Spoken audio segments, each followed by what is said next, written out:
Olá, campeã! Prazer estar aqui com você, Raul Candeloro da Venda Mais. Hoje eu quero falar sobre um dos assuntos que mais me pedem quando eu vou fazer o workshop e mentoria de liderança, que é como motivar uma equipe de venda desmotivada. Quero falar bastante sobre isso hoje. Eu vou dar exemplos de vários filmes que você pode usar como referência, mas principalmente para entender os conceitos, né? Qual que é a principal ideia que eu queria passar? É que muitas vezes a pergunta que eu faço é por que a equipe está desmotivada? Em vez de a gente ficar tentando motivar, aquela história do balde de água furado, né? Adianta ficar colocando mais água dentro? É uma forma de você lidar com isso. Se eu quero estar com água no balde e o balde está furado, sim, eu posso ficar jogando água o tempo inteiro. Mas a pergunta é, por que não tampar esses furos?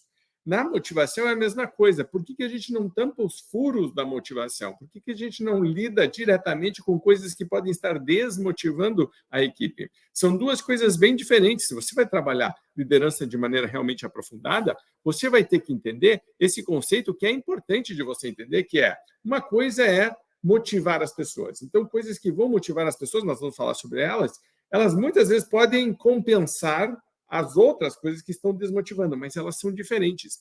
Se você lidar com a desmotivação, com fatores de desmotivação, você vai ter um trabalho mais profundo e vai aumentar muito o engajamento da tua equipe. Isso te ajuda muito. Então, lembre, o caminho da alta performance começa quando você decide parar de fazer coisas que levam a baixa performance. A gente precisa estar alerta em relação a isso.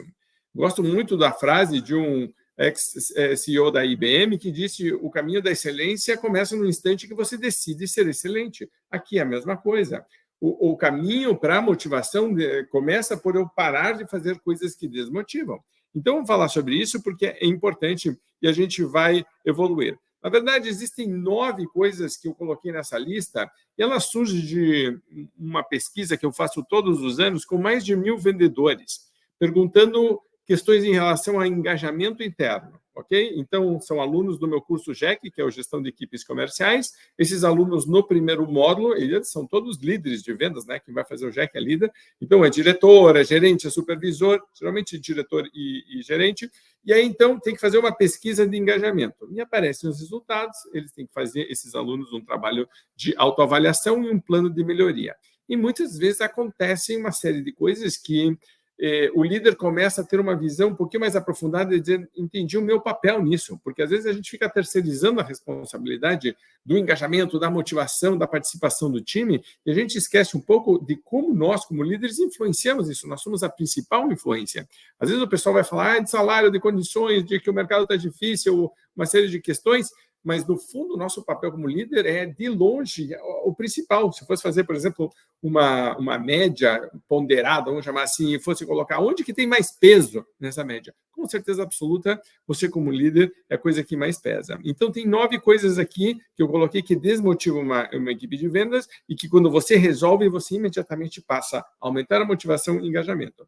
Como falar sobre todas elas, eu não preciso me aprofundar aqui, agora no slide, mas o slide mostra essa sequência para você entender o caminho que a gente vai fazer nessa videoaula hoje, tá bom? 9 pontos, começando pela falta de comprometimento do líder. Acredite ou não, sim, é uma coisa que acontece bastante. Então, vamos falar um pouquinho sobre isso. E sempre, então, dando uma referência. Qual que é a referência que eu gosto de usar aqui? O do William Wallace, né? Então, quando o Mel Gibson vai fazer este filme, ele está na Escócia lutando pela liberdade e aparece muito essa questão do comprometimento total do líder. O William Wallace, inclusive, morre no final, né? Ele morre no final porque ele está lutando por uma causa. Quando você vê um líder que está cobrando muito da equipe, mas ele ou ela, de verdade, não está mostrando esse comprometimento, a equipe imediatamente desconecta. Porque não adianta eu só falar sobre alguma coisa. É mais ou menos como aquela história de pedir pontualidade. Se o líder não é pontual, não adianta pedir pontualidade da equipe. Se o líder está pedindo relatórios para a equipe, mas o próprio líder não trabalha esses dados, né? Ele não é hábil em usar os números, ele não mostra a importância disso, começa a mostrar uma desconexão. Então, eu digo para todo mundo, gente, a gente precisa se engajar, e aí o líder sai 15 minutos antes, porque precisa fazer uma coisa, ou chega atrasado, ou então... Se começa a notar que tem o discurso é uma coisa, a prática é outra. Eu preciso estar muito alinhado. A liderança, pelo exemplo, é a liderança mais importante que existe. Então, primeira coisa, a equipe tem que olhar para o líder e reconhecer imediatamente paixão e convicção. Então, que está apaixonado, o olho brilha. Você já deve ter trabalhado para um líder ou para uma líder que o olho brilhava quando falava de meta, ou quando falava dos desafios, ou falava do nosso trabalho, do que a gente vai fazer. E você vê essa paixão, demonstra convicção. Eu quero trabalhar com alguém assim. Isso é sempre muito engajador. Segunda coisa é a questão da coragem do sacrifício pessoal. Se eu vou enfrentar desafios, a minha equipe está olhando para mim e dizendo, tá, você está pedindo coragem de mim, e você? Certo? Você, como líder, está sendo corajoso ou corajosa? Você está realmente nessa com a gente?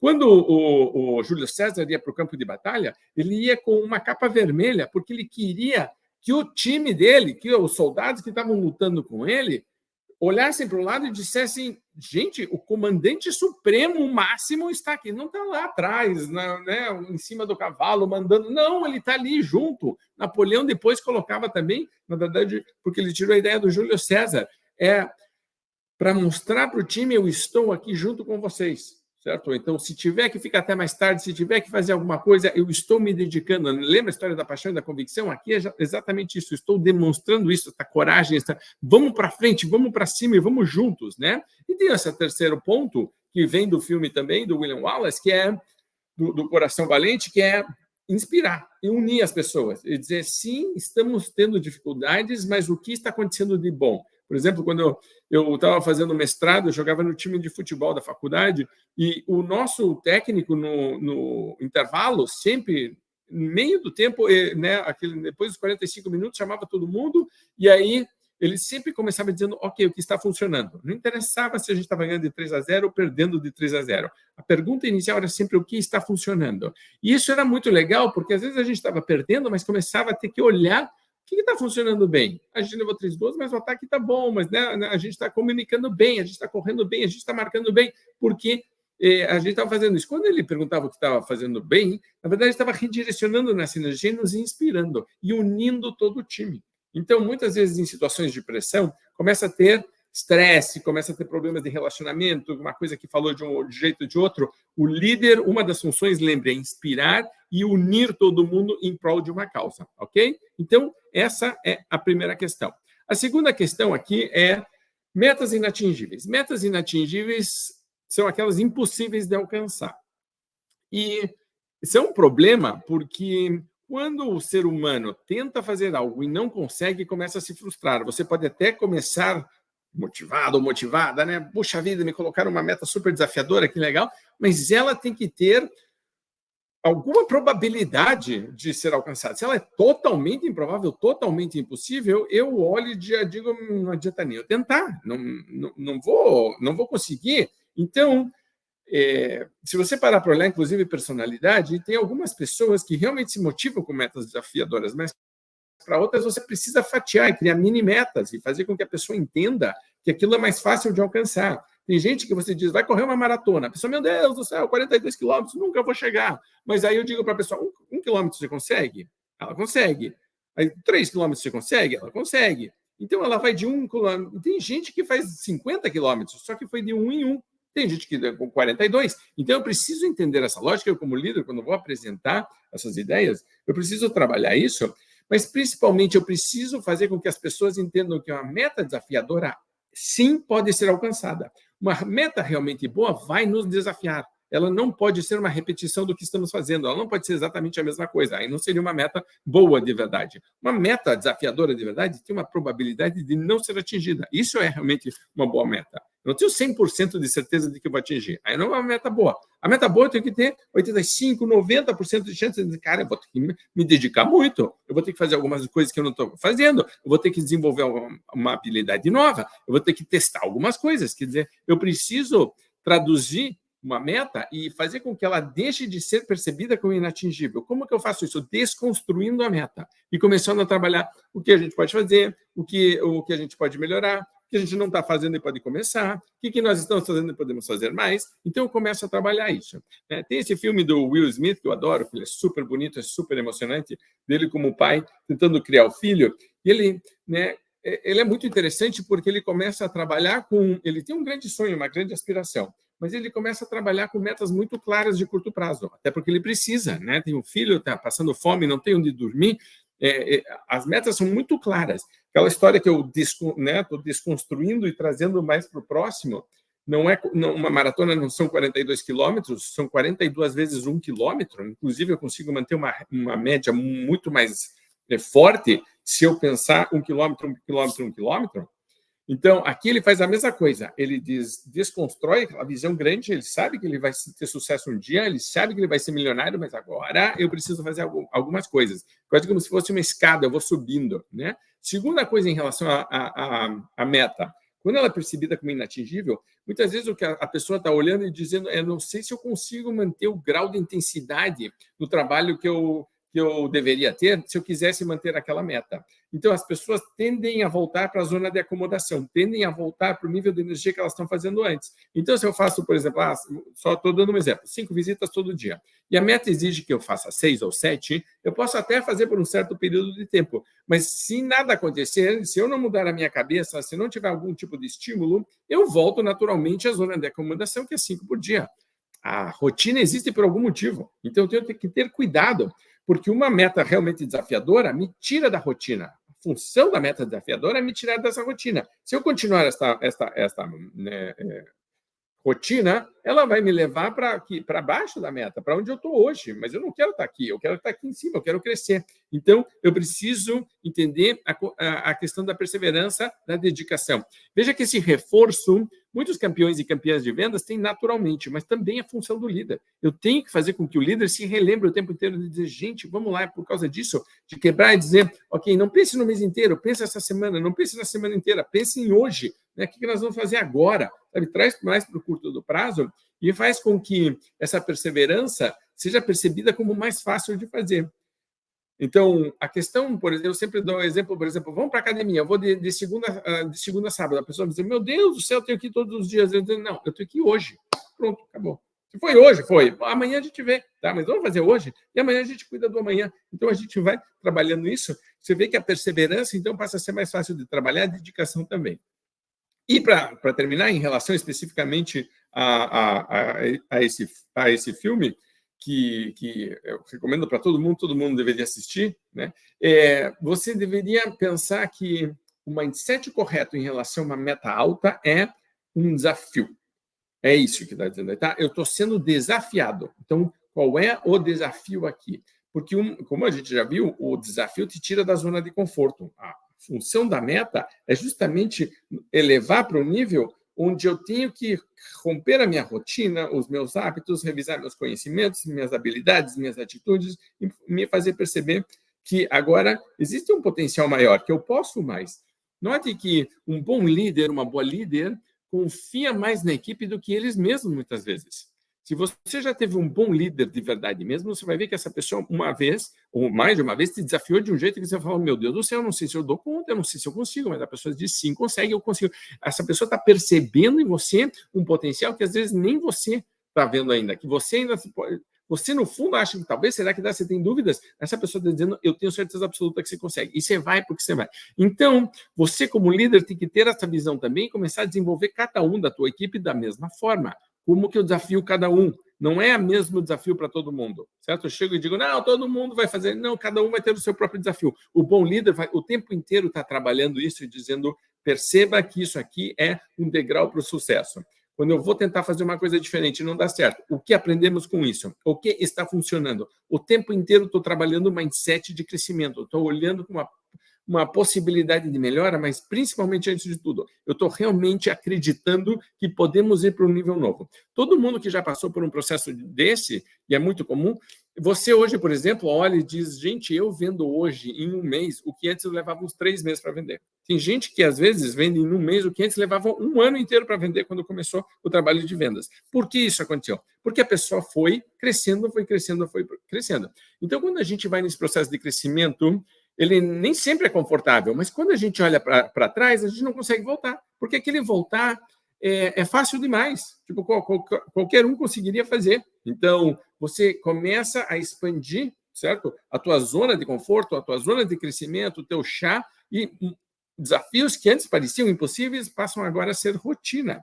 Por quê? Porque eu estou com o mindset certo e é função do líder desenvolver isso na equipe. Então, acreditar mais na equipe do que ela mesma. Terceira coisa que eu queria falar com você aqui é falta de reconhecimento. Isso aqui aparece o tempo inteiro e é uma das reclamações mais comuns. O pessoal de vendas é super carente, super carente. Então, quando você não trabalha corretamente o reconhecimento, você tem um ser humano que é quase como se fosse uma plantinha que não está sendo regada. No fundo, é isso que está acontecendo. Eu não estou regando a plantinha. E a função do líder é regar a plantinha. Então, né, tem esse filme legal, que é Um Senhor Estagiário, que é com o Robert De Niro, onde eu tirei algumas lições também que eu queria compartilhar. A primeira delas é, às vezes o elogio não precisa ser direto, não precisa ser parabéns por você ter feito alguma coisa ou ter tido um resultado. Você, só de valorizar experiências, coisas que foram feitas, a opinião das pessoas, certo? Só da pessoa se sentir ouvida, eu estou fazendo com que ela se sinta respeitada, que você perceba que ela está ali. Tem uma técnica de educação oriental, que é quase como uma mini tortura, que é você fazer de conta que a pessoa é invisível.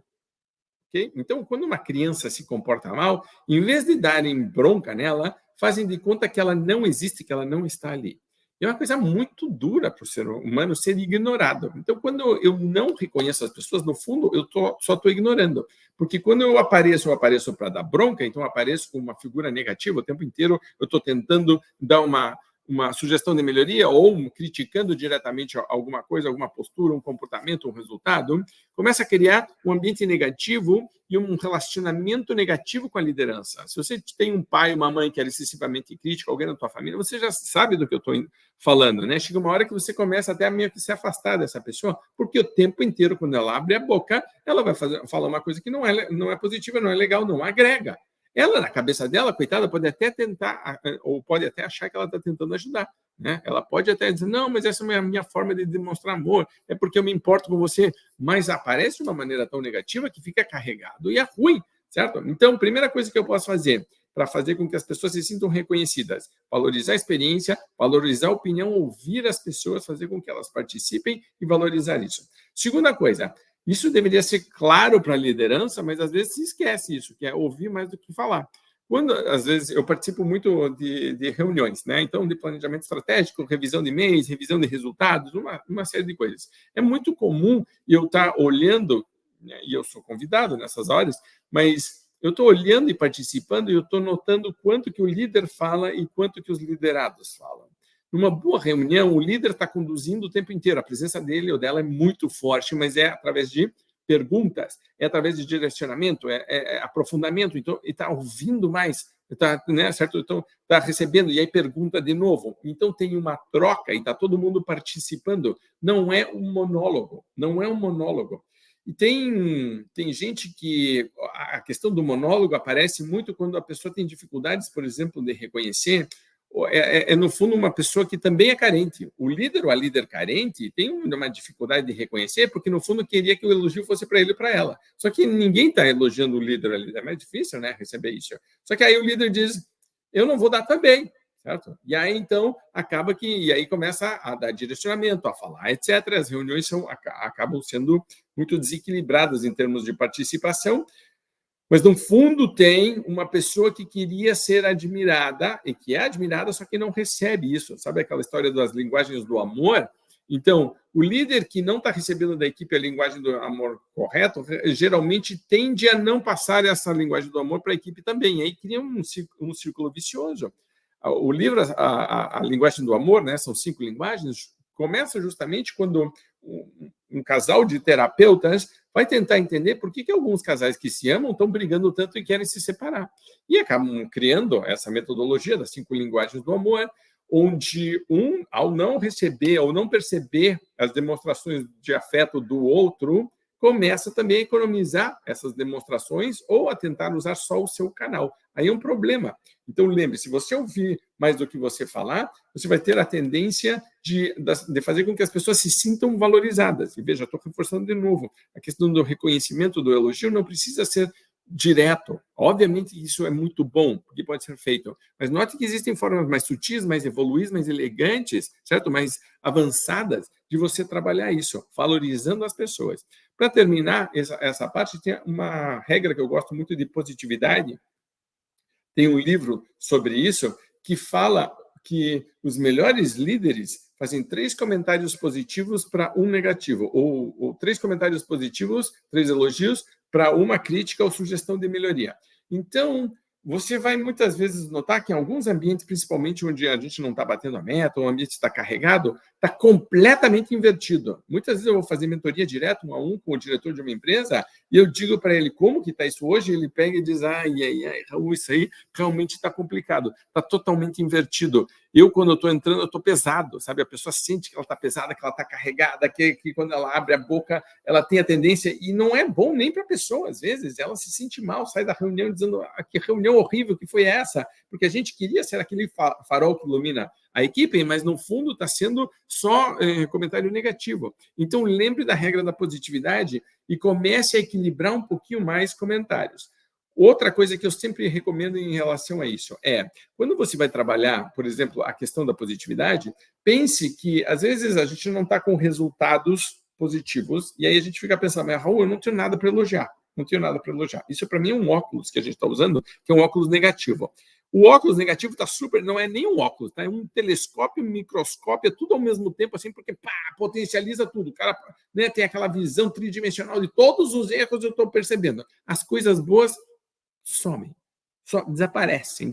Não tem. Por quê? É por isso que eu vou voltar o exercício que o nosso técnico fazia lá no time de futebol, vou dizer o que está funcionando. Nós estamos perdendo, mas ele perguntava o que está funcionando, porque tem sempre alguma coisa funcionando. Tem sempre alguém que está correndo mais do que os outros, tem sempre alguém que está se dedicando, tem sempre alguém que pode ter uma ideia.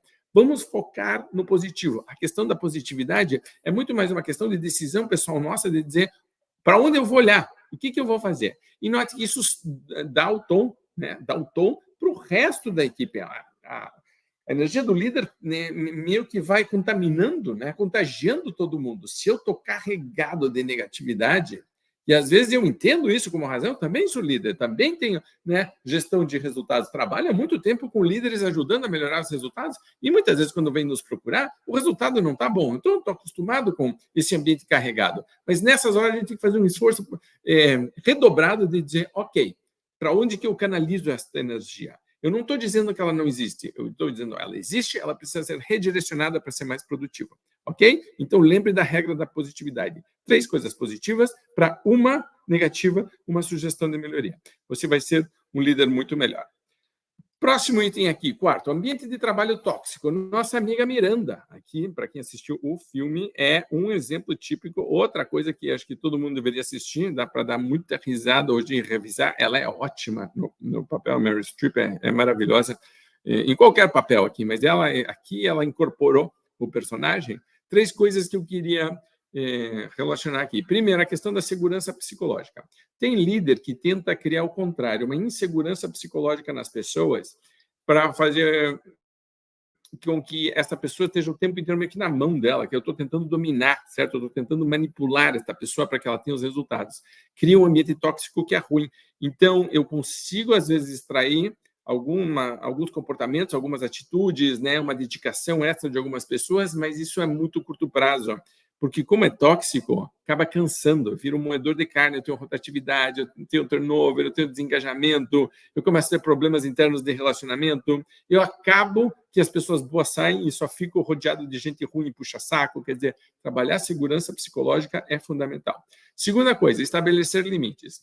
Se você é um líder que começa a dar trabalho ou penetra, vou usar a palavra penetra, tá? Então, você interfere na vida pessoal das pessoas. Então, sexta-noite, sábado de não sei o quê, fora do horário comercial, você começa a criar um ambiente que não permite que a pessoa desconecte. Se você, como líder, está conectado ou conectada, você tem que entender que o ser humano precisa de pausas.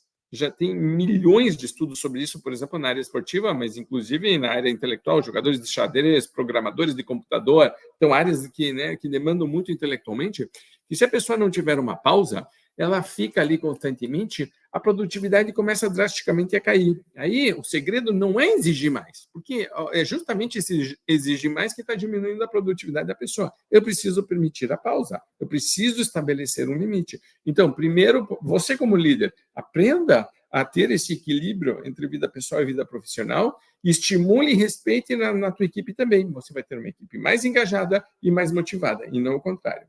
Terceiro ponto aqui importante, sai também do filme lá do Diabo Veste Prada, alinhamento de valores. Acreditamos nas mesmas coisas? Quando o pessoal do JEC vai fazer o mapa estratégico da gestão comercial, é o segundo módulo onde a gente vai fazer, trabalhar o mapa, a primeira coisa que eu peço para o líder definir é quais são os seus valores, no que você acredita, por que isso é importante para você. E a tua equipe está alinhada com isso? Porque você trabalhar num ambiente onde você está de desacordo ou desalinhado em relação a valores do que tá acontecendo ali, da forma como as coisas acontecem, você sabe, é muito desgastante. Se você já trabalhou num ambiente tóxico, você sabe como aquilo é, tipo, segunda-feira é um inferno. Sexta-feira você diz, meu Deus do céu, ainda bem que, né? Tipo, então, você passa o final de semana só pensando, meu Deus, vou ter que voltar para lá, você acorda, você não quer ir trabalhar, as pessoas que estão ali, tipo, o ambiente é ruim, você começa a murchar, né? Você começa a ter problemas, inclusive fora do trabalho, porque você está tão irritado, tão pesado, que você começa a pegar com todo mundo. Então, é complicado. Então, esse alinhamento de valores precisa ser trabalhado o tempo inteiro, no que acreditamos. Por que acreditamos nisso? Então, por exemplo, vamos dizer que trabalho em equipe é um valor nosso, ou persistência, iniciativa, criatividade, seja lá qual for o trabalho, ética. Não, vamos trazer esse assunto à tona. Trabalhei com algumas empresas aqui nos Estados Unidos que tinham uma revisão dos valores todo mês sentava todo mundo e dizia, estamos vivendo nossos valores? Estamos falando o que a gente realmente falou que ia fazer? Está sendo cumprido? Então, essa questão vamos discutir um assunto que às vezes se perde. Todo mundo sabe que tem, todo mundo sabe que deveria ser feito, mas a gente não fala que nem relacionamento, casamento, de vez em quando tem que parar e dizer, vamos falar sobre algumas coisas, porque se nós, a vida vai lentamente nos levando, cada um para um lado, cada um para o outro, a gente vai se afastando, e não é que teve um ponto de ruptura, é que tem pequenas separações. E às vezes a gente fala uma coisa que você acha que está sendo claro e a outra pessoa não está entendendo. Eu dou exemplo, por exemplo, de desenhar uma árvore. Todo mundo que já fez mentoria ou workshop comigo sabe que eu faço esse exercício. Todo mundo desenha uma árvore e todo mundo desenha uma árvore diferente. Eu pedi uma árvore e temos 30 árvores diferentes na sala. De quem que é a culpa de ter 30 árvores diferentes? Eu pedi uma árvore, achei que estava sendo claro. Você desenhou uma árvore, achou que estava sendo claro também, porque você entendeu o recado. E eu vou chegar para você e dizer que tua árvore está errada. Por quê? Porque eu não defini como líder claramente a minha expectativa. Quando a gente vai falar de valores, a gente traz muito da nossa história de vida, nossa cultura, a família, onde a gente foi criado. Então, às vezes eu digo, não, eu quero mais iniciativa. Isso pode significar uma coisa para mim e outra coisa para você. Eu quero mais criatividade, uma coisa para mim e uma coisa para você. Eu quero mais, sei lá, garra. Né? Tipo, o que isso significa para cada um de nós? Senão, eu vou estar pedindo uma árvore, você vai estar fazendo a tua árvore, vai estar achando que está fazendo um bom trabalho, e aí ficar surpreendido ou surpreendida quando eu, Raul, disser, não está. Eu estou desapontado com você porque você não está fazendo o que eu pedi. A pessoa diz, mas como? Certo? Você pediu para eu desenhar uma árvore. Então, esse alinhamento de valores é fundamental, senão eu acho que estou sendo claro como líder, a pessoa acha que está sendo clara como liderada e está fazendo, e depois tem frustração. Tem que falar sobre valores, ok? Quinta coisa que a gente tem que abordar aqui, treinamento. Treinamento é o tempo inteiro o pessoal falando, será que treina, será que não treina, será que a gente treinar é uma das coisas que mais engaja o ser humano. Treinar é uma das coisas que mais motiva o ser humano, mas tem que fazer certo. Inclusive, em vendas especificamente, treinar a equipe melhora resultados de venda. Então, a pessoa começa a ganhar mais dinheiro. Então, obviamente que ela deveria querer fazer isso. Certo? Tem treinamento que é chato? Tem. Então, não faça treinamento chato. Tem treinamento que não dá resultado? Tem. Então, não faça treinamento que não dá resultado. Tem treinamento que é só teórico, não ensina a fazer na prática? Tem, claro que tem. Então, não faça esse treinamento. Faça um treinamento bom. O pessoal faz treinamento ruim, faz treinamento errado ou não faz e depois reclama. Não. Treinamento faz parte da questão de engajamento e motivação. 3 coisas aqui em relação a questão de engajamento, porque é o tema do vídeo de hoje, né? Coisas que desmotivam. Primeiro, ter paciência e persistência no processo de treinamento. E a gente usou o filme Karate Kid aqui como referência, porque, se você se lembra lá no começo, eu volto a assistir, principalmente o original lá com o Daniel San e o Mr. Miyagi, e ele chega e dá um pincel pro Daniel San e começar a pintar, né, para cima e para baixo, para um lado e para o outro, e o Daniel, ele já quer ir, né? Não, me ensine o golpe, me faça, não chegue, e o Mr. Miyagi naquela, né, coisa que já calma, faça o que eu te mando, né? E ele tem que ficar ali a tarde inteira, e depois, né, e ele diz, chega uma hora que ele se revolta, não vou mais pintar, isso aqui não adianta para nada, e aí o Mr. Miyagi vem aqui e, né, diz, vou te dar um soco, como que você vai tirar o soco? Ele pega, né, e começa a fazer os movimentos que ele estava treinando justamente quando ele estava fazendo a pintura, certo? Então, mas isso não surge de uma hora para outra, não é assim, mágica, pronto, fizemos um treinamento, acabou. Não, tanto que a gente fala que treinamento é processo, né? Tem que ter constância.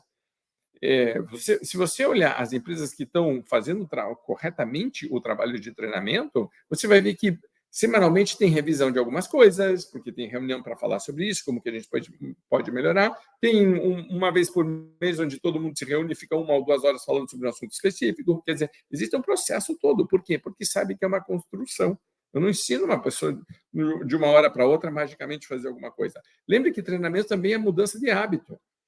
Eu não venho para treinar uma coisa que você já está fazendo, concorda? Eu venho para treinar uma coisa que você pode fazer melhor ou que você não está fazendo e deveria estar fazendo. Então, é uma mudança de hábito. Isso leva tempo, paciência e persistência. Segundo, eu tenho que encontrar um mestre no qual eu confio. Quando você encontra um mestre que você acredita na palavra, que você vai ter um trabalho muito melhor. A questão é assim, eu não sei quem é essa pessoa, não tenho uma conexão emocional, eu não me identifico com coisas ou do jeito que ela fala, isso é um problema. Então, muito do aprendizado no ser humano passa pela confiança no mestre. Inclusive porque o mestre, por já ter experiência, pode te fazer um caminho diferente do que você imaginava. Por exemplo, o Daniel San, quando ele vai lá pintar, e ele está dizendo, mas eu quero lutar. E ele diz, não, primeiro você vai começar pintando. E ele não entende isso. Mas ele não é o mestre, ele é o aprendiz. Quem é o mestre está dizendo, primeiro nós vamos começar por aqui, depois nós vamos fazer aquilo, então você vai evoluindo. Você vai de etapa em etapa, no caso dele, né, de faixa em faixa, ensinando o que é específico para aquela área. Para isso, precisa confiar no mestre. E, para terminar, tem uma questão de autocontrole, que é muito do treinamento, é você aprender a forma de pensar e de reagir em algumas situações. Não é só o que eu tenho que fazer, não é assim, 5 sacadas para prospectar mais clientes, 3 maneiras de lidar com objeções a preço. Então, isso tudo é importante. Okay? Então, como você planejar melhor tudo? Ok, essas habilidades são importantes. Mas a questão de chegar na hora e eu realmente fazer aquilo, realmente colocar em prática, ter paciência e persistência para fazer com que isso comece a dar resultados, se não passa, né, outra história que eu gosto de contar, a pessoa que planta e fica, né, olhando uma semente e dizendo, vamos lá, sementinha, vem no dia seguinte e não tem nada, pronto, não deu certo, vamos embora. Coitado da semente, precisa de 3, 4, 5 vezes, né, uma semana para germinar, e depois ela nasce um negocinho desse tamanho, eu digo, olha, que coisinha triste isso aqui, nunca vai dar nada. Gente, as maiores árvores do mundo começaram desse tamanho, concorda? Se alguém chegasse e dissesse, mas olha que porcaria desse negocinho, essa folhinha verde nunca vai dar nada. Né? Por quê? Porque não deu tempo de criar. Vai ser uma árvore, mas precisa de tempo para ser uma árvore. Né? É que nem você olhar um bebê e dizer, esse bebê aí, coitado, não faz nada. É um bebê, certo? Aqui, então, o processo de treinamento e de melhoria, muitas vezes você tem que dizer, eu tenho que proteger, eu tenho que controlar minha cabeça. Por que eu preciso de autocontrole, por exemplo? Vamos dizer que eu defino que eu vou estudar 15 minutos, eu vou ler todos os dias 15 minutos, e hoje não deu para. Ou eu começo a inventar desculpa para não ler. Ou eu entrei num curso e aí já comecei a matar na primeira aula, já não fui, e aí digo, pronto, já não fui na primeira, não vou mais, e pronto, eu desisto. Quer dizer, eu preciso ter esse processo de dizer por que de verdade é que eu estou afiando o machado? Qual que é o grande reason why, o grande porquê do treinamento? Isso, no fundo, é autocontrole, é me entender. É por que eu estou querendo isso? Isso tem que estar atrelado a um objetivo maior. Por que eu vou fazer esse treinamento? Porque eu quero ser um ser humano melhor, porque eu quero ganhar mais dinheiro, porque eu quero atender mais clientes, porque eu quero bater uma meta. Veja que tem que estar vinculado a alguma coisa que faz com que eu olhe e diga, entendi, eu me motivo para isso. Mas não precisa o tempo inteiro alguém estar me estimulando. O correto, a pessoa que é realmente motivada, tá o tempo inteiro buscando formas de melhorar. E o treinamento dá isso. E quando você, como líder, permite que a tua equipe não só entenda esse processo, mas passe a vivê-lo e participá-lo, o ser humano precisa dessa sensação de que está crescendo, certo? Da evolução em relação à maestria, né? Autonomia, maestria e propósito, 3 grandes pilares do crescimento e da felicidade do ser humano, né? Autonomia, maestria e propósito. O treinamento dá os 3, porque eu permito que a pessoa saiba fazer sozinha, ela consegue começar a evoluir, né? Dar seus primeiros passos, ela começa a sentir que ela faz hoje algo melhor do que ela fazia ontem, que ela está evoluindo, e ela começa a vincular isso com o reason why, com o propósito, com uma missão, por que estamos fazendo isso.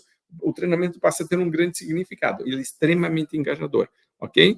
Muitas vezes a gente vê equipes que estão com problemas de turnover, você invariavelmente vai encontrar uma equipe que não está sendo bem treinada, porque se tivesse, seria um motivo a mais para ficar. As pessoas vão embora por causa de... Raul, eu fui embora por causa de cinquentão. Meu amigo, se alguém vai embora da tua equipe por causa de cinquentão, é para ir mesmo. É porque tem uma série de outras coisas acontecendo. E provavelmente não está sendo treinado e desenvolvido. Raul, posso treinar e a pessoa pode sair? Sim, pode. Isso vai acontecer.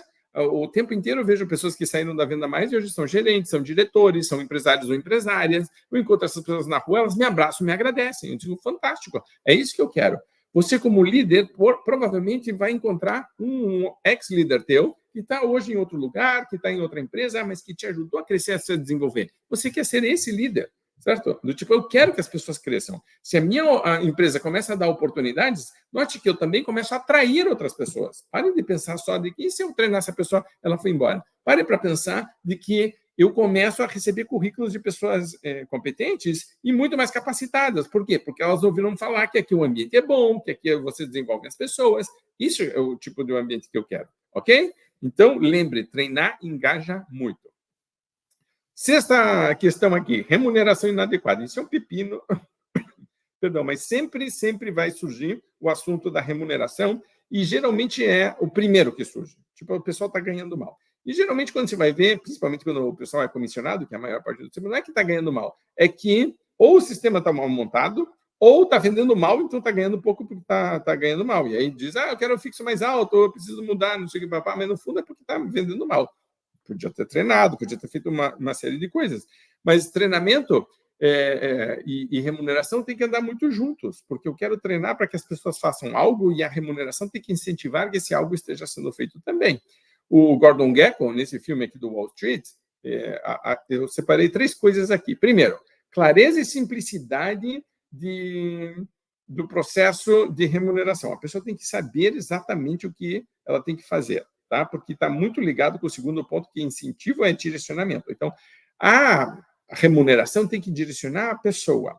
Aí, agora, tem que ter um cuidado, porque às vezes eu vejo coisas assim, o vendedor ganha lá 2% sobre a venda, sobre qualquer tipo de venda. E qual que é a meta dela? Vamos dizer que é 100 mil no mês, tá? Ok. Muito bem, vendeu 90 mil, 2%, vai receber lá, sei lá, R$1.800. Vendeu 110 mil, vai receber 2%, vai receber 2.200. Então, a cabeça de quem está fazendo isso, o plano é simples, ele é claro, mas ele é muito limitado nessa simplicidade, porque ele não está estimulando de verdade que a pessoa vá além, que ela faça coisa que ela não está fazendo. Vai entrar no nível onde a pessoa, se ela fizer o que ela está fazendo e tiver resultados, ela vai estar feliz, se ela não tiver, ela vai reclamar, não vai mudar. A gente, quando cria um plano desse, pensa, não, a pessoa vai pensar como empresário, ela vai entender que se ela vender mais, ela vai ganhar mais, e aí então ela vai cometer, mas na prática não é o que acontece. Acontece com 2 ou 3 do grupo, o resto, 90% do time não está pensando assim, está reclamando que está difícil, que está complicado, que não ganha bem, que queria ganhar melhor. Então, eu preciso entender que eu preciso realinhar isso, ok? Então, por exemplo, coisas que eu tenho recomendado faça remuneração em gatilho. Então, 2% de comissão é se você bater a meta. Tá? Então, se você bater uma super meta, você pode ganhar 2,5. Antes disso é 1,5. Ou não tem comissão. Só tem comissão a partir de um certo ponto para você pagar seus custos de venda. Eu posso remunerar com variável que usa uma cesta de indicadores como referência, né? Que começa o terceiro ponto que está aqui, atividades, esforço, o controle do que eu estou fazendo. Então, por exemplo, Positivação da carteira de clientes, mix sendo vendido, valor médio sendo vendido, ou desconto sendo dado. Né? Eu tenho crescimento sobre faturamento de um período anterior. Eu posso ter produtos ou serviços específicos, porque eles têm margens diferentes, sendo remunerados com um peso maior, por exemplo. Eu posso direcionar, eu quero uma porcentagem do faturamento vindo de novos clientes, não só da carteira atual. Então, quer dizer, eu trabalho uma cesta de indicadores, mas note que o plano tem que ter 4, 5 pontos no máximo, porque, de novo, senão eu mato a primeira regra, que é da clareza e da simplicidade, mas eu tenho que entender que a remuneração tem que estar muito atrelada a processo também, a tarefa, a esforço do vendedor ou da vendedora. Ele tem que entender o que ele precisa fazer. Porque a questão não é se está vendendo ou se não está vendendo, é se está fazendo o que deveria estar fazendo para vender mais. Porque muitas vezes a pessoa está reclamando que ela não está ganhando bem, mas no fundo ela não está fazendo o que deveria fazer. Só que a remuneração está desalinhada em relação a isso. Um dos módulos do GEC, por exemplo, do curso de gestão de equipes comerciais, o módulo é só de remuneração e o pessoal faz trabalho em dupla. Então, os alunos têm que se conectar e um analisa o modelo do outro. E aí você aprende muito, né? Porque são áreas diferentes, setores diferentes, regiões do Brasil diferentes, né? Realidades completamente diferentes, mas tem uma troca. E depois eles me mandam, eu supervisiono, né? E coordeno os dois e dou o meu parecer final. Mas é muito legal de você ver como todo mundo olha seu plano de remuneração, e eu tenho um teste para você validar se o seu plano de remuneração está correto, todo mundo tem pontos de melhoria. E o principal ponto de melhoria geralmente, a nossa comissão não estimula os verdadeiros comportamentos que a gente quer e, no fundo, não está alinhado aos verdadeiros objetivos da empresa. A remuneração do vendedor não pode ser de um jeito que o vendedor está ganhando dinheiro e a empresa não está. Isso não tem lógica. Certo? Os dois têm que ganhar dinheiro. Eu quero que o vendedor e a vendedora ganhem muito dinheiro, mas nós temos que ganhar também, certo? Eu, como líder, tenho que preservar essa margem de lucratividade. Ao mesmo tempo, eu não posso ter uma empresa super lucrativa e a equipe recebendo mal. Está errado também, vou ter problemas. Eu preciso equacionar isso. Eu quero os dois lá em cima ganhando bem. Então, eu vou alinhar atividade, esforço e vou ter controle sobre processo, coisas que eu posso controlar e entender que a meta financeira é resultado final, ok? Quando eu faço isso, eu tenho uma remuneração que condiz com o mindset campeão que eu quero na minha equipe. Uma equipe que é realmente forte, poderosa, uma equipe de alta performance, quer ganhar bem. Eu preciso dar esse estímulo para eles e para elas. Porque ninguém que é bom quer ganhar mal. Concorda? Todos os campeões querem ganhar bem. Está certo eles. Estão certíssimos eles. Agora, se eu tenho uma remuneração que é ruim, eu vou trazer gente ruim. Quem que fica? Ficam os ruins, que depois reclamam. Então, eu tenho que ter cuidado com isso. Eu tenho que montar um sistema de remuneração que seja justo para todos, que todos possam ganhar bem, se fizerem o que precisa ser feito e se estiver alinhado com os objetivos verdadeiros da empresa. Ok? Próximo ponto. Excesso de burocracia. Aqui é uma maldade, porque, no fundo, o que os vendedores estão falando e reclamando é que eles não estão conseguindo dar tempo, atenção e energia para vender, porque estão, de verdade, sendo... empilharam em cima deles uma série de tarefas. E eu peguei o filme do Charlie Chaplin, O Tempos Modernos, onde está todo mundo só fazendo isso, porque tem algumas empresas que eu tenho acompanhado, onde os vendedores e as vendedoras têm tantos relatórios para fazer e a tecnologia está tão atrasada, certo? O uso de tecnologia está tão atrasado que é tudo tão manual, que ainda está na planilha, vai planilha, volta planilha, fecha coisa, que tem gente que está indo, né, até às 6 horas no horário comercial, depois vai para casa, ou vai para um café, vai para algum lugar e termina de fazer o que tem que fazer para fazer os relatórios, que vai até às 7, 7h30, então todos os dias, né, tem gente que está usando o sábado para colocar em dia tudo. Mas se você olhar, o que está acontecendo é que começaram a empilhar coisa demais no vendedor e na vendedora, que às vezes tem lógica, às vezes não, mas que fazem com que o vendedor não tenha tempo útil. Lembra que a remuneração e o treinamento são para desenvolver competências e atividades e processos que vão nos levar a vender mais e a atingir nossa meta. Mas se eu estou empilhando do outro lado uma série de coisas que não permitem que isso seja feito, eu causo muita frustração, muito desengajamento. Se o meu sistema é lento, se o sistema não funciona, se os relatórios são gigantescos, depois não são usados, né? Quer dizer, tem uma série de problemas que, se eu puder tirar algumas tarefas do vendedor, se eu puder simplificar a vida dele ou dela, melhora muito a vida de todo mundo.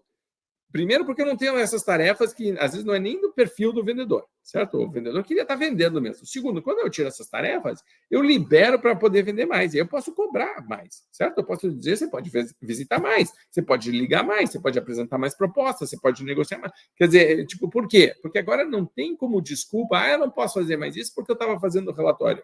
Por que você não bate? Porque eu estava fazendo o relatório. Isso né, não deveria acontecer. Contrata uma assistente comercial. Né? Quanto custa um assistente comercial que vai te ajudar com isso? Isso não é um custo, é um investimento.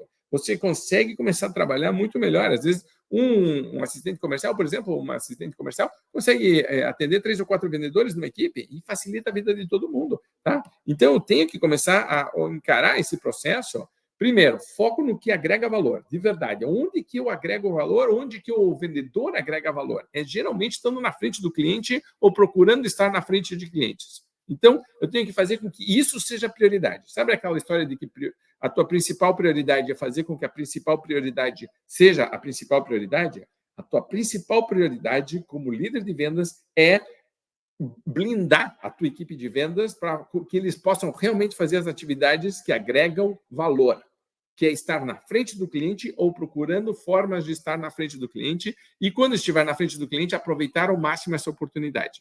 Segunda coisa, simplifique o máximo possível o processo. Tem muita tecnologia, muita ferramenta, muito instrumento que ajuda, aplicativo. Você pode, economizar horas e horas, certo? Se você parar para pensar a forma como a gente fazia algumas coisas anos atrás e como está fazendo agora, você olha para ver e tem gente que em vendas está há 10 anos sem evoluir, na verdade, o processo de venda é o mesmo. Certo? Não pode. A gente precisa evoluir. Quando você simplifica, muitas vezes a gente deixa de simplificar porque não está usando as ferramentas que tem disponíveis, porque a ferramenta aceleraria o processo. Então, olhe para isso também. E vou reforçar a questão que eu já reforcei lá no treinamento: autonomia, maestria e propósito, ok? Sempre que você for olhar para a burocracia está tirando a autonomia da pessoa, ela vira um robozinho que ela é obrigada a fazer algumas coisas que às vezes ela nem entende por quê. Ela não tem muita maestria, se parar para ver, a maestria surge quando você está desenvolvendo novas habilidades, fazendo coisas novas, né, procurando maneiras diferentes de resolver um problema. A burocracia é o contrário disso, é a morte da iniciativa, é a morte da criatividade. Ela é necessária, eu não estou questionando isso. A questão é como ela é feita e o peso que ela tem, certo? E, para terminar, o propósito. Se eu não conecto o relatório que o vendedor está fazendo com algo que vai beneficiá-lo ou beneficiá-la, eu vou ter sempre um boicote ao relatório, e com razão.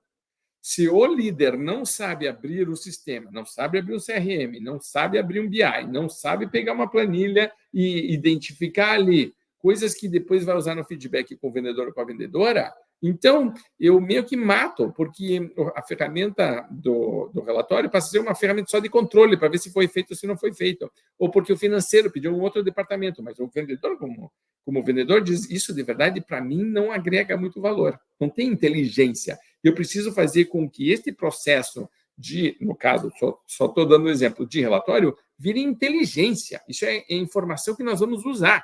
É importante que isso aqui esteja atualizado, que isso aqui você dê atenção, porque você vai olhar, isso aqui vai te melhorar amanhã, certo? Então, eu tenho que conectar com o propósito. Senão, o que eu estou fazendo é tirando justamente o que faz o olho do ser humano brilhar. Eu tiro autonomia, eu tiro maestria, eu desconecto do propósito, eu não estou focando no que agrega valor, eu estou criando complexidade e não simplicidade, quer dizer, é um processo super sério. Então, lembre, aquela história de blindar a equipe de vendas o máximo possível não significa que eles não tenham que fazer isso. Isso é necessário e precisa ser feito. A gente precisa monitorar, a gente precisa controlar, a gente precisa ter essa informação. A questão é o peso que isso recebe e quem faz exatamente, ok? Eu quero que meus atacantes ataquem. Eu quero que os meus defensores defendam. Eu não quero que se misturem as coisas.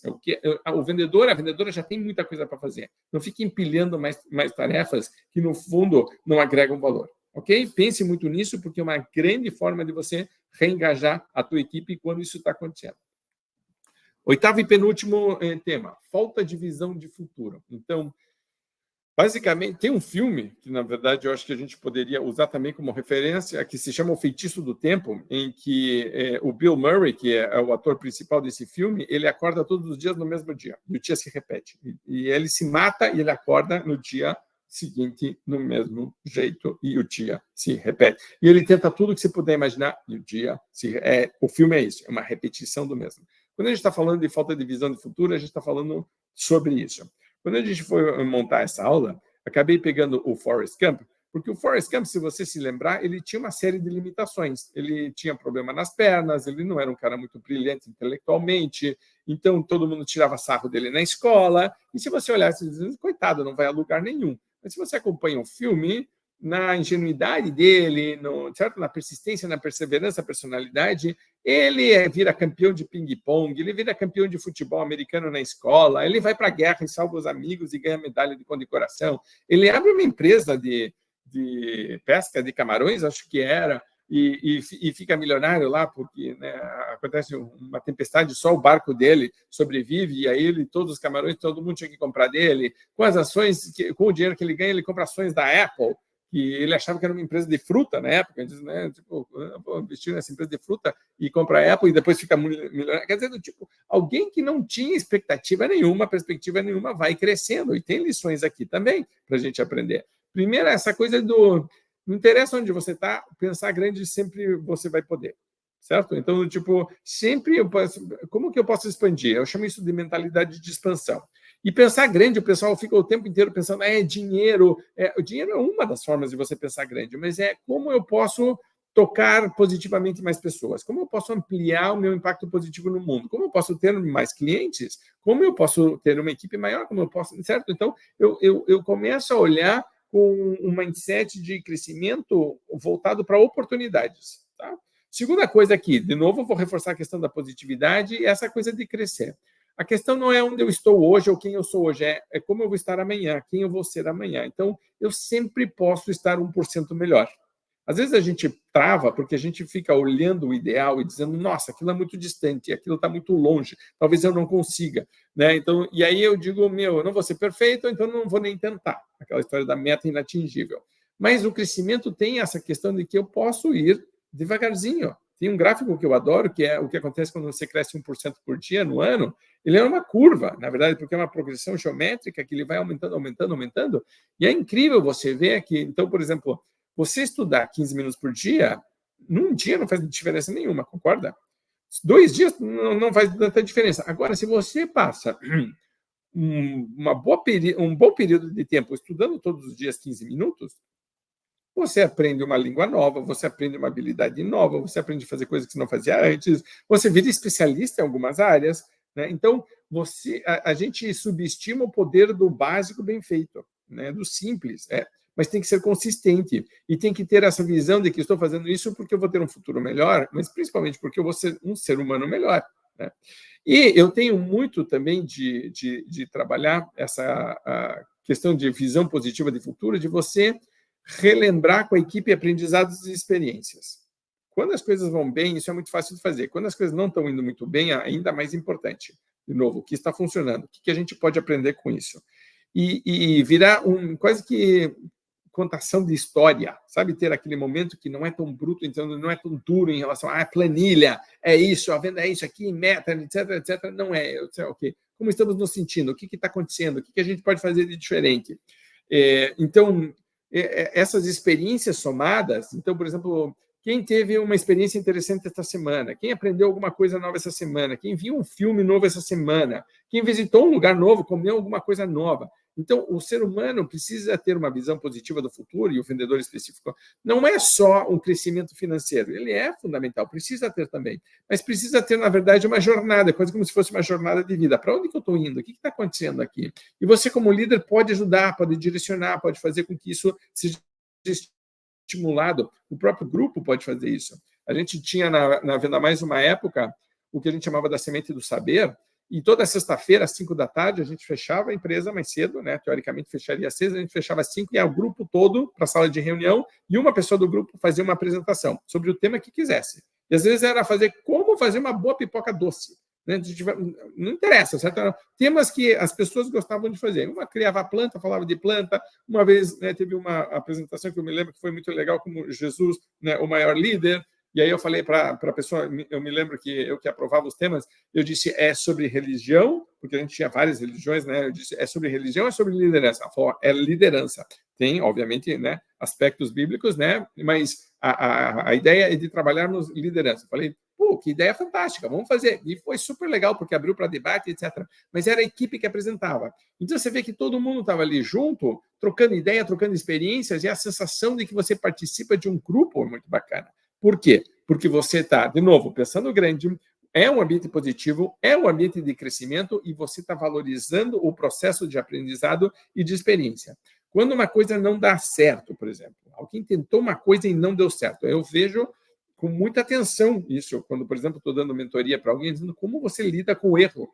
Tá? Como você lida com o erro? Porque se eu não lido corretamente com o erro, eu passo a matar a iniciativa. Porque todo mundo que tenta alguma coisa, às vezes não vai dar certo. Você não concorda? Que nem sempre vai dar certo. Mas eu preciso lidar com isso. E se eu quero realmente uma equipe engajada com incentivo, eu tenho que aprender a lidar com algumas coisas. O que nós podemos aprender com isso? Se a pessoa está errando sempre a mesma coisa, é outra coisa. Volta lá atrás, vai para treinamento, etc. Mas se ela está tentando coisa nova e está assim, focada em tentar melhorar alguma coisa, atingir uma meta, e talvez isso não tenha funcionado, fantástico, o que podemos aprender com isso? Tem algumas empresas de tecnologia que, inclusive, premiam os erros. Quais foram os erros da semana? Eles são premiados. Então, o pessoal troca muita experiência, porque aí todo mundo aprende. É muito legal quando você faz isso. De novo, engaja e motiva o teu time. Para terminar, última questão aqui, talvez uma das mais importantes, que é a questão de não se comunicar corretamente.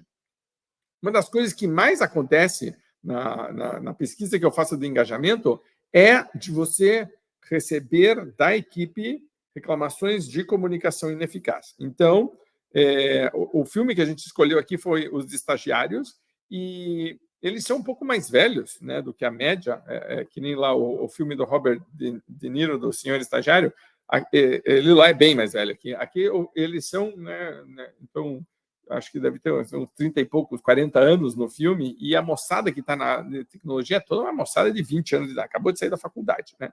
Então, a primeira coisa aqui, estilos de comunicação. Prestar muita atenção que, às vezes, o meu estilo não é o estilo das outras pessoas. Às vezes, eu estou falando de um jeito que a pessoa não está entendendo e eu, como líder, deveria desenvolver um cardápio. Certo? Eu posso ter um estilo preferencial, então eu falo desse jeito, as pessoas entendem, etc. Mas às vezes eu tenho que ter uma flexibilidade de mudar um pouquinho. Então, por exemplo, vamos dizer que eu não seja um cara que conta história. Se eu for um bom líder, de vez em quando eu tenho que aprender a contar algumas histórias e compartilhar, certo? Aí eu não sou um cara que usa humor. É bom usar humor em muitas situações, eu tenho que aprender, eu vou estudar um pouquinho mais sobre isso. Eu não sou muito carismático, eu não sou muito, sei lá, eu não gosto de falar em público. Sei lá, áreas que a gente precisa desenvolver. Desenvolva porque vai te ajudar muito. Quanto melhor você se comunicar, mais você vai ter facilidade de engajar as pessoas. Segunda coisa aqui é uma questão de perspectivas diferentes, de entender que as pessoas vêm para a nossa empresa, mas elas vêm com uma visão de vida que é diferente da nossa. O fato de ser diferente não significa que esteja errada. Também não significa que esteja certa, mas não, de cara já não significa que esteja errada. Eu tenho que começar a olhar e dizer, ok, o que essa pessoa está tentando dizer? O que ela está tentando comunicar? Por que ela está pensando desse jeito? Me fale mais sobre isso.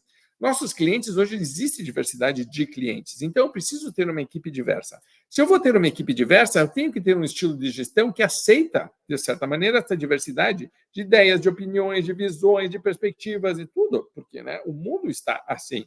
Então, além do estilo, eu tenho que entender que existem perspectivas diferentes e que eu posso, muitas vezes, melhorar a minha como líder se eu estiver aberto a sugestões que vêm do time. Então, de novo, volta lá no começo, lembra da questão da valorização? Muito ligado com isso.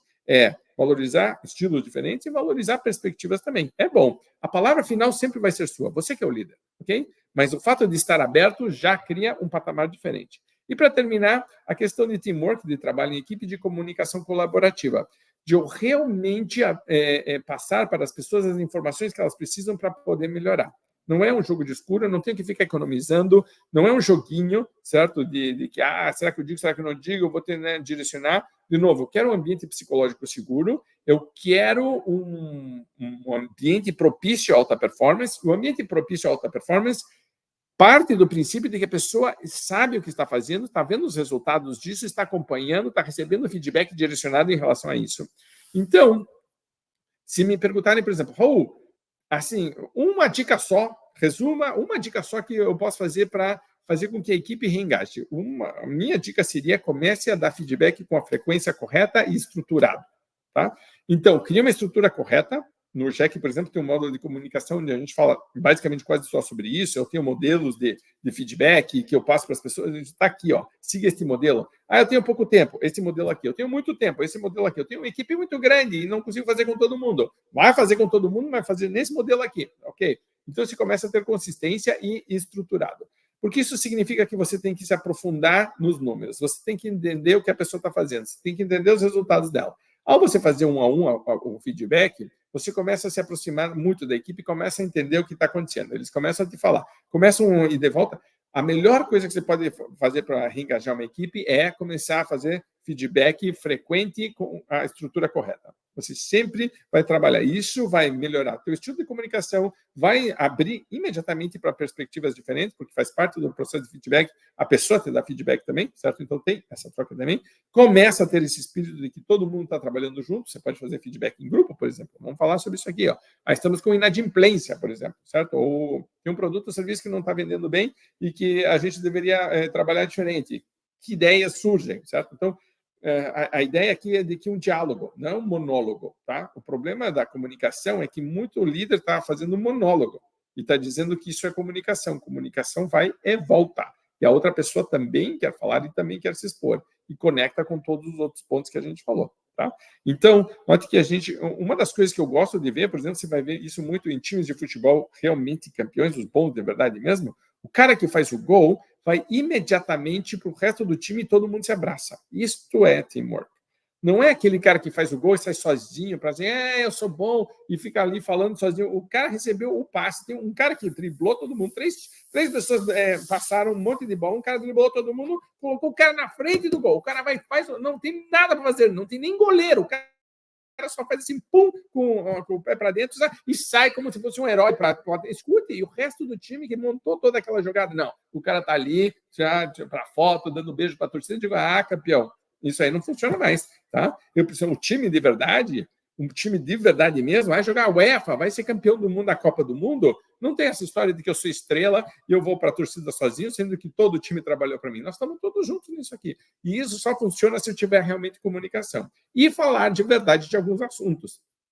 Tem um livro que eu gosto muito que se chama Conversas Difíceis, que eu acho que todo líder deveria ler, porque é justamente sobre esse assunto de não fugir de alguns assuntos, de aprender a falar com elegância, com corretidão, assim, mas não fugir de assuntos complicados, porque assuntos relacionados à comunicação, e você já deve ter passado por isso, quando a gente está num relacionamento, ele raramente vai embora sozinho, ele geralmente volta, começa a piorar, começa a ficar mais complicado, situações novas começam a surgir que, sabe, tipo, vai criando um ambiente negativo e que, no fundo, era, tipo, não estamos conversando sobre as coisas que deveríamos estar conversando. Nós precisamos falar de algumas coisas. E o líder precisa ter essa abertura com a equipe, da mesma maneira que a equipe tem que ter com o líder, para chegar e dizer, chefe, vamos falar? Tipo, me ajuda, eu estou precisando de ajuda. E não ter medo de fazer isso, certo? Pelo contrário, que isso seja aprovado, seja positivo. Tá bom?